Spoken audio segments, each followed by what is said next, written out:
Good afternoon, everyone. Good morning, good evening, depending on when and from where you're joining us, whether you're joining us live or watching this video afterwards. I mean, that's the beauty of this technology is we can do all of that. And if you're with us live, I'd love... Good afternoon, everyone. Sorry. Good morning, good evening, depending on when... Forgot to turn my volume down. That was funny. I was like, wait a minute, I recognize that voice.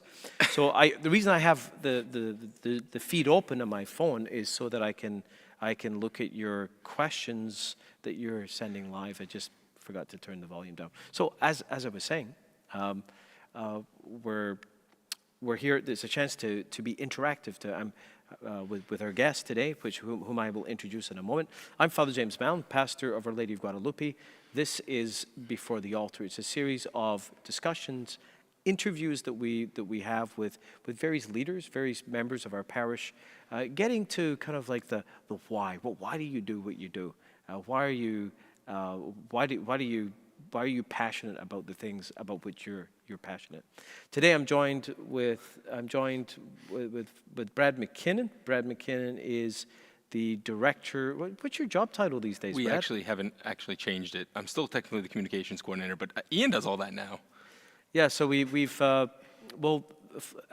one of Brad's gifts is adaptability. He's able to adapt, and that was what was very much necessary as we moved through the COVID situation and the amalgamation in our parish and begin to normalize it. There was just constant changes. So Brad has been incredibly versatile and be able to fulfill a number of roles. But it's great to have you with us here this morning, Brad.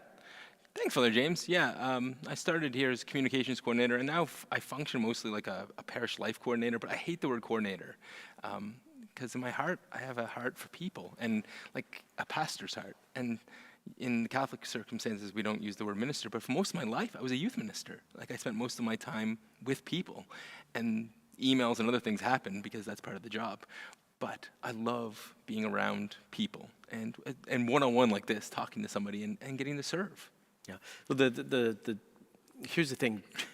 There's job titles and job descriptions, and in these changing times, I find that a job title has the shelf life of about 6 months, and a job description rarely lasts more than 2 years because things are changing so rapidly. But you know, it's an interesting point you make about I don't like the term coordinator because it almost sounds like you're a bureaucrat and that you coordinate events and tell people what to do and operate schedules and calendars, which is a part of the job. But you know, on the other hand, like I'm actually, until we find a better word, I prefer the term coordinator or even director, because here's the thing. I've got a friend of mine who used to say that the person he hired to be in charge of evangelization in his parish, he called the Parish Evangelist, which has the connotation that evangelization is his job, whereas you know the call of parish staff is to mobilize parishioners and then to try to coordinate the chaos that ensues out of that. But yeah, it's ultimately about people, isn't it? Well, it has to be about people because there's only one of me.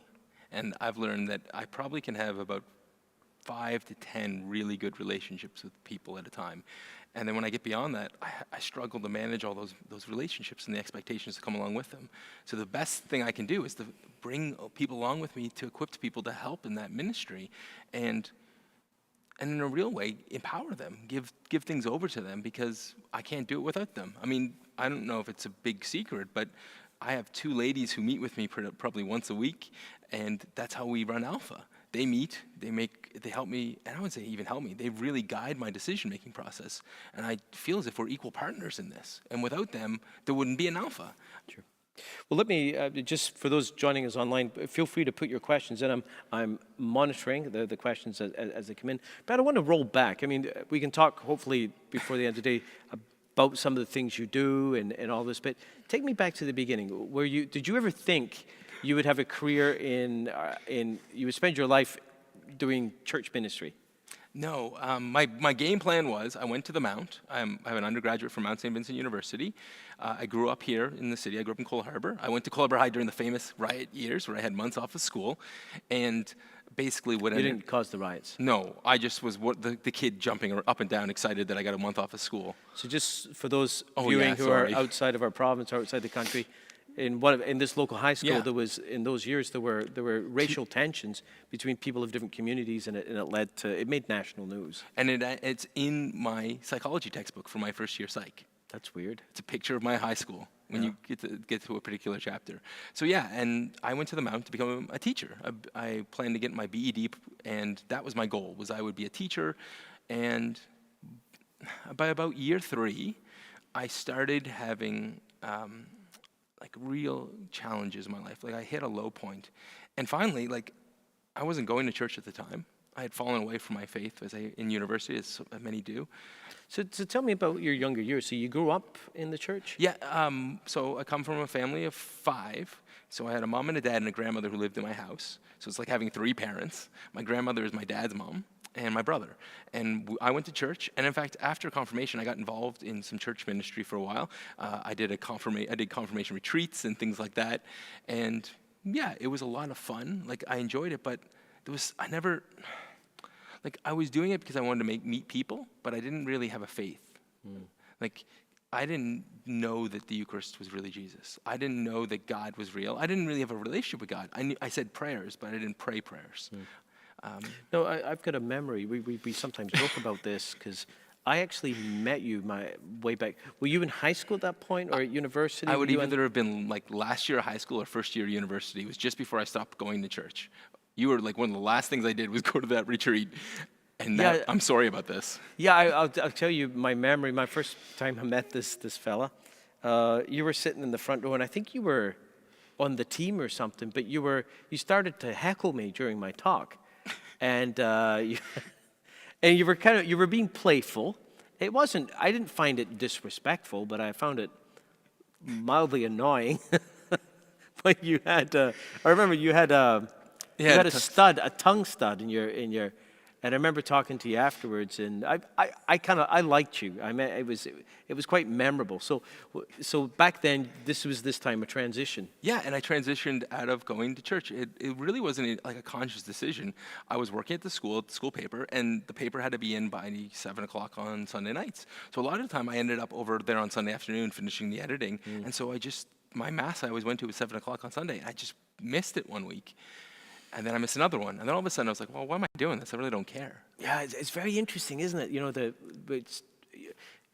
We know that living our faith is more than going to Mass.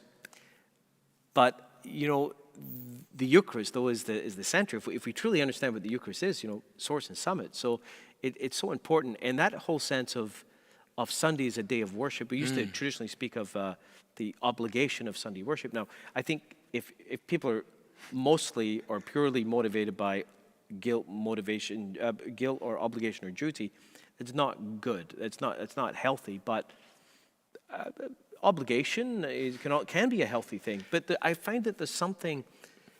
If you find a reason to not go one week, it's just much easier to not go the next week and the week after that, and the week after that. Well, and it snowballed. And at one point, I'd had an interaction with somebody at the parish that was not good. Ironically enough, he's one of my best friends now. A dear friend of mine now, John Stevens. We had a conversation, and he challenged me a little bit. Why are you here? And then a couple weeks later, I missed that week, and it was just this whole thing. And then all of a sudden, it's over a year or so that I haven't gone to Mass. And another friend of mine. Okay, can I ask you a question? So you hadn't gone to Mass in that year. It wasn't through a decision. It wasn't like, you got mad. And I think, a lot of people today who have drifted, that's exactly what's happened. It's not been a conscious decision. It was a drift. How did you have a spiritual life at all in that time? No, but so what ended up happening was I treated God like a parachute. If I needed something, I would go, okay, God, it's me. I very much like the testimony that Ethan gave today that was it. That was my experience of God. We had a video testimony during Mass today. If you want to check it out, it'll be on our live stream with the homily or the Mass Yeah, I'm good at plugging those things, Father James, but that was it. Like, and then I started getting sick. It was stress. I had almost had a nervous breakdown in my third year of university. I was working at this student government, and all these things were happening. And I got all the things that God told me I should have. I had a very pretty girlfriend who I was very interested in making this official and making a long-term commitment to her. I had a job at the student government where I got paid really well, and I was like important. I had this sense of importance around campus. Everybody knew who I was.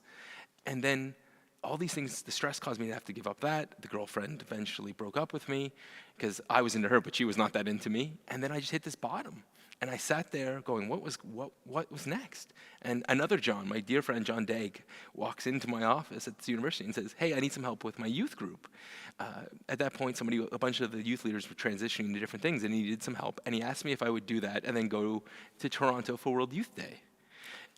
Despite the fact the parents in the youth group did not want me there because I was a problem. Yeah. Do you still have the tongue stud? I still had the tongue stud, and I was Jesus loves people with tongue studs. So tell me, I'm curious about this internal encounter with Jesus that changed things, because I've known you for a long time, Brad, and I know that you love the Lord and you've got a desire for others to experience His love. So tell me what happened. I'll drill right into the moment. So we're at World Youth Day. We're sitting before an altar like this. And we're having adoration. Now, I've done adoration. So Eucharistic adoration. Eucharistic adoration. So we took, the priest brought out the monstrance, placed the large host inside of it, and we're there. And I've done this a few times where I've been at my home parish or somewhere, and I just didn't think it was real. And I had a really bad conflict with my little brother. And so we ended up fighting just before I left. And I remember, at that point in my life, broke up with that girl. I didn't think anybody loved me. And so I literally stared there and said, if you're real, God, show me that you love me. And then this thing opened up inside of my heart, as if for the first time in my life, I knew I was lovable and that I was loved. And it changed the direction of my life. I remember I went to confession the next day for the first time, probably since one of those confirmation retreats that I was helping at. It was at least 2 years, and every time I went to Mass I was like this. I started crying because I realized what I had missed out on my whole life. Jesus is real. In the Eucharist, I can receive Him, and He can change me from the inside out. It makes me think of the words of St. Augustine in his famous Confessions, who, after his conversion, he wrote, late have I loved you, O beauty ever ancient, ever true. Late have I loved you. And like that sense of I wasted all this time running after things that were a reflection of your glory. No, you were still fairly young, thanks be to God, but that was that pivotal experience. I think of the words of St. Paul, Romans 5:5, the love of God is poured into our hearts by the Holy Spirit. That experience of being loved, it's indescribable, isn't it? Well, it was as if a hole in my heart was filled, and I had filled that hole with all of those things: money, power, importance, a girl. But God was the only one that was going to fill that heart, that sense in my heart, that desire to know Him. So I was on that trip to Toronto when there was lots of people. There was a couple of hundred young people went on that trip. I can't remember if I saw you on that trip. We definitely did, because I remember. So at this time, you're the vocations director for the Archdiocese, right? And it was well known that if you went out for coffee with Father James, which is hilarious that the video's called that now, that you would go, and that meant that you were, and you would say that to girls who may have been interested in you. Well, I'm actually having coffee with Father James, which was code for I'm thinking about being a priest. Seriously? Yeah. And oh wow. And then you and I actually had coffee a few times that year, and I always joke with people, like when we talk about discernment, it was the hardest breakup I ever had in my life was the day that I told you I couldn't go back for another coffee with you because I knew I wanted to be a dad. And now we have coffee all the time. Well, and the joke of that whole thing is the reason I discerned that was the next year as I served on the youth team I was on, there was a husband and wife on the youth team, and they had a little girl named Mackenzie. And so me interacting with her made me realize that I wanted to be a dad. And the irony of that is that little girl, Mackenzie, is Ian's daughter. Ian, who is our tech guy, running all the technology that lets this happen. So no, I just want to be clear that the desire to be a biological father does not mean that one is not called to the priesthood. Just saying, because I had the same desires. I still, in one sense, experienced that. But it's redirected, you know, to the I've got lots of kids now.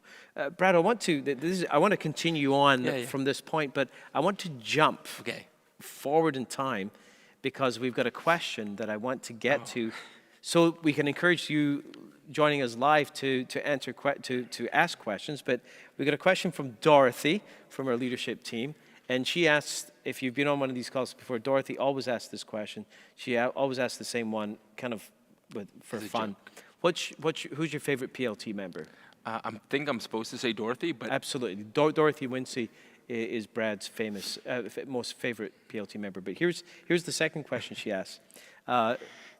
This past summer, Dorothy and Brad came to a Divine Renovation Conference in Dallas, Texas. We had our first national U.S. conference. There were 600 people who gathered there, and it was an amazing experience. The Divine Renovation is a ministry that exists to inspire and equip and connect parishes to become missional.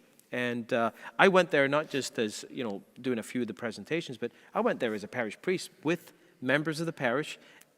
Anne-Marie Syme, who works for Divine Renovation and the parish, was with us as well. And so there was 4 of us from the parish. Dorothy's asking, what was your biggest takeaway from that conference, and how could we develop that here at Our Lady of Guadalupe? The biggest thing I learned was that Alpha is the center and the pump that primes everything, but right after that, you need to have smaller communities for people to go to. And it really convicted me of that we need to keep Alpha as the primary thing we do, because that is the best thing we can do to bring new people in, and then also provide opportunities for people to grow in community, and not just any community, because you can make community anywhere. I was a scout leader, I've been a soccer coach, but a real community that brings people together. Well, Christian, it's the difference between community and Christian community. We had this conversation yesterday. We had a full day with parish pastoral council members beginning a strategic planning process, and we're using the 5 systems to kind of, as lenses, to look at the life of our church, analyze its present health and plan. And one is worship, evangelization, discipleship, community, and ministry, serving others. And community is a big thing, because what is it that makes Christian community Christian? It's not just a bunch of people who go to church socializing. It has Jesus at the center of it, and we actually help each other. Like our response to the call of Jesus is not a private thing. It's not private. It's personal, not private. And we help each other. We're accountable to inform one another in that. So, Brad, let me go back to that. So presently, I know we're jumping around, but presently one of your roles is to facilitate and coordinate Alpha. And you say that you had this insight of Alpha, the hub. Connect the importance of Alpha with what happened to you World Youth Day in Toronto. That's very easy. The real blessing was that I had that transformational moment with the Eucharist. And then I went back to Life Teen. And Life Teen was a Catholic youth ministry program we ran at the parish. And I had all of these people around me that could form me. So I still had those rough edges. I still had a tongue stud, which, by the way, I took out at the end of a talk at a Life Night one night. Did you really? Really took it out at the very end of the talk. I got to hear about that. So you had to unscrew it. Did you have to get like oil? No. I had it half undone the bar, and so I just finished the screw. Okay, so what happened? I'm curious, because I mean, it's not like, you know, there's nothing in our faith that says you can't have a tongue stud. Kind of weird, but anyway, what happened? I took it out because I realized that I did it as an act of rebellion.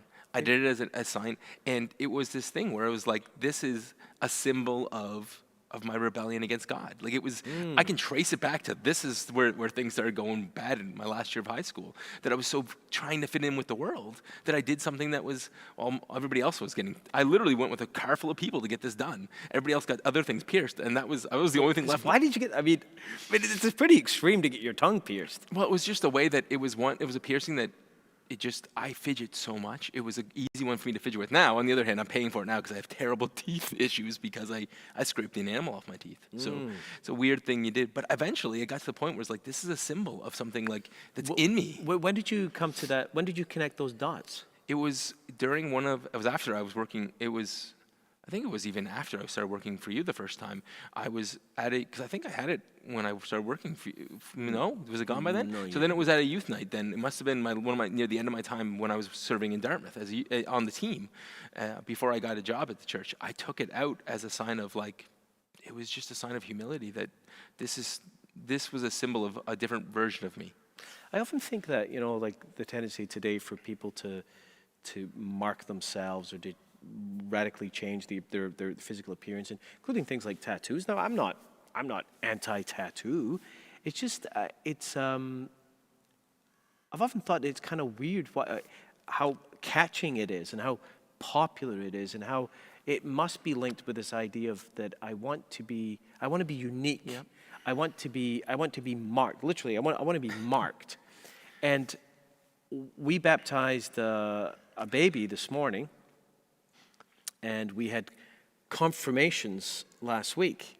And one of the things we believe in the sacrament of baptism and confirmation is that you are marked by God. There's a mark that cannot be removed when you celebrate those sacraments. Also when you're ordained a priest.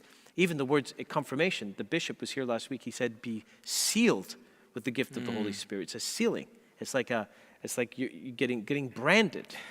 And it's like, that the whole point of that is not just who you are, but whose you are. And I think sometimes getting studs and things stuck in your head or tattoos, whatever, it's a desire to belong, to be unique, etc., etc. And that was it. It was an act of rebellion. That was a way to make me special.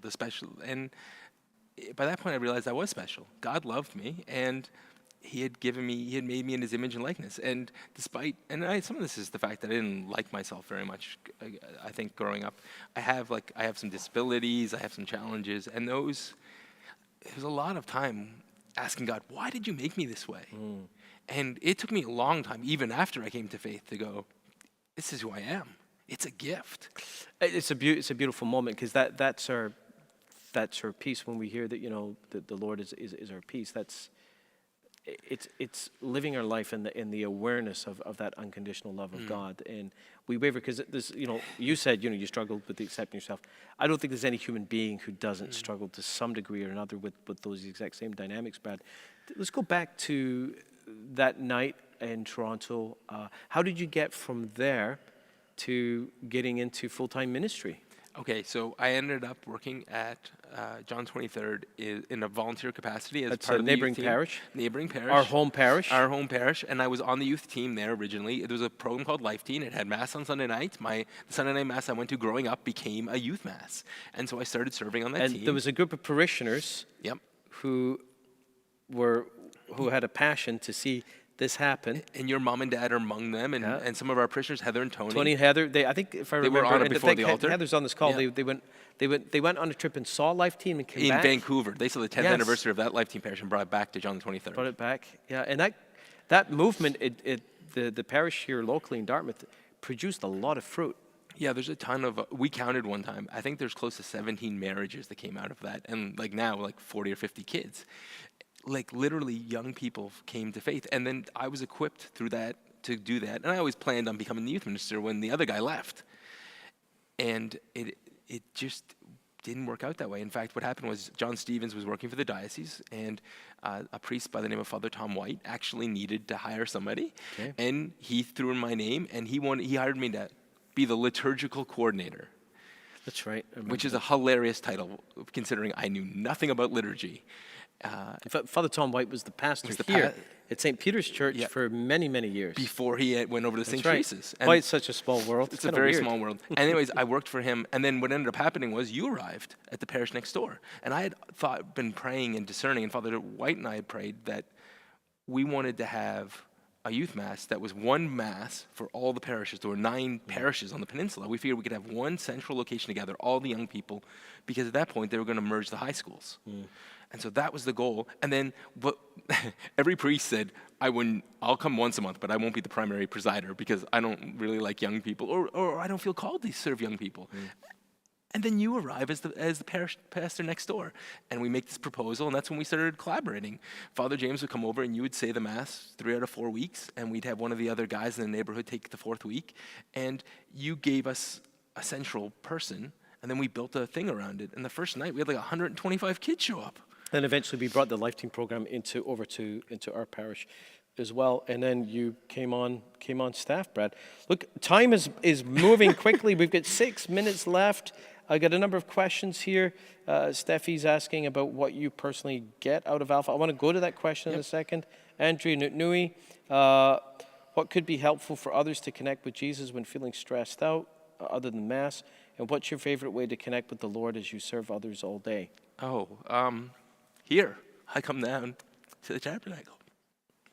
I do that quite a bit. I'll sneak down during the day. I have a key, so every once in a while I'll even sneak in during the night and do that. I found Liturgy of the Hours very helpful. I probably do 3 hours a day, the morning and evening and night. And I find those very helpful for me because they center me.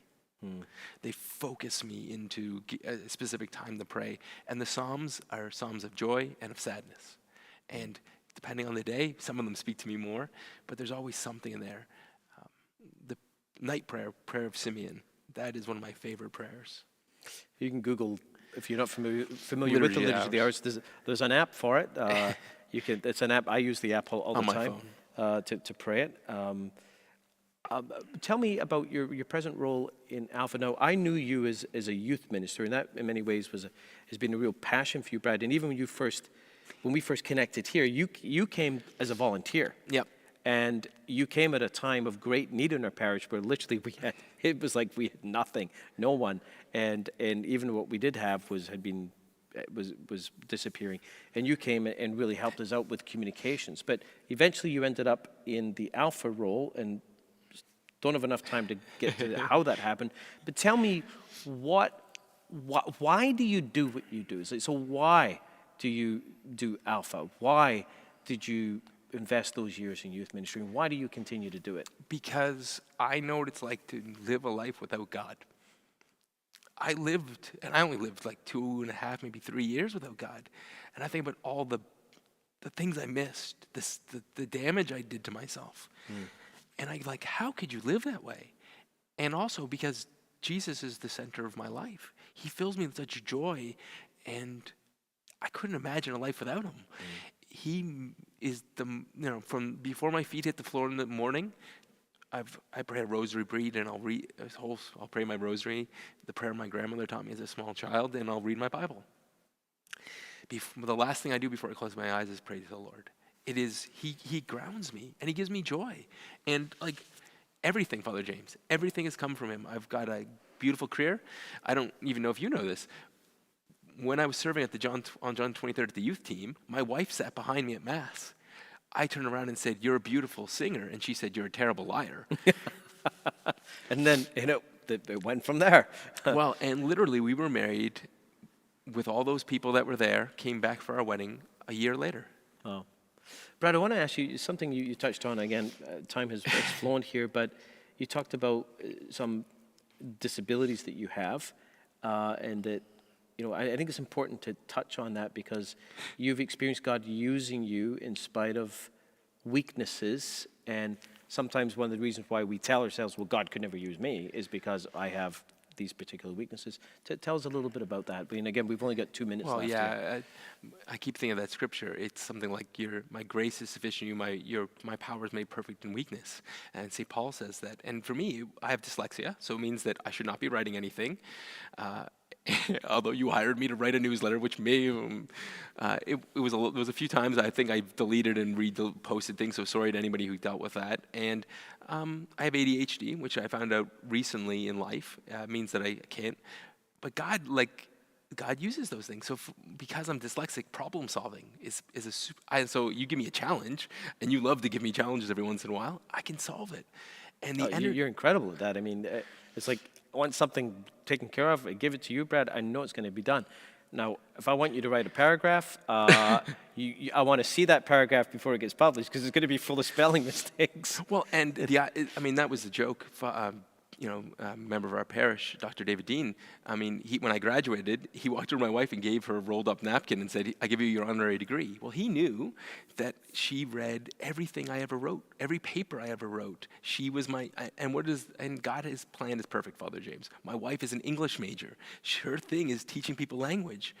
I met a perfect partner. And another important part of that is that we're not called to do it alone. I mean, the ideal of any ministry is to be part of a team where we have unique strengths and we rely on one another. Brad, final words of encouragement.